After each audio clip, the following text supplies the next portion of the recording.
রাজপথ আগামী দিনে দখলে থাকতে হবে বাংলাদেশের জনগণের। বাংলাদেশের জনগণের দখলে থাকতে হবে বাংলাদেশের আগামী দিনের রাজপথ। বাংলাদেশের মানুষ আজ কিস্তি করে গরুর গোশ খেতে হচ্ছে। খবরে এসছে বাংলাদেশের শতকরা 30% মানুষ আজ সঠিকভাবে 3 বেলা খেতে পারে না।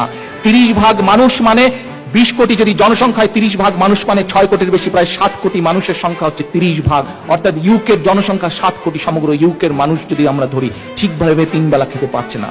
আপনারা কি জানেন এই মাফিয়া শেখ হাসিনা তার প্রতিদিনকার আপ্যায়ন ব্যয় কত? জনগণের পকেট থেকে আপ্যায়নের নামে কত টাকা খরচ করে আপনারা কি জানেন প্রিয় ভাই বোনেরা? 5 লক্ষ টাকার মতন প্রতিদিন তার আপ্যায়ন ব্যয়।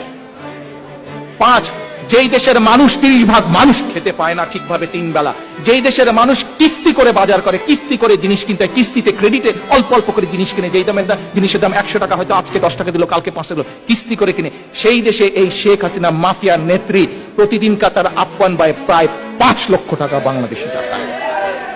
2022-23 সালে প্রধানমন্ত্রীর কার্যালয় আপনারা জানেন কত টাকা বাজেট থেকে বরাদ্দ করেছে? এটি কোনো উন্নয়ন ডেভেলপমেন্ট মিনিস্ট্রি না, শুধু একটি প্রশাসনিক অফিস। এটা সেখানে বরাদ্দ করা হয়েছে 5,500 কোটি টাকারও বেশি। 5,500 কোটি টাকা, অর্থাৎ প্রতিদিনকার হিসাবে যদি আসে 10 কোটি টাকারও বেশি জনগণের অর্থ সম্পদ লুটপাট করছে।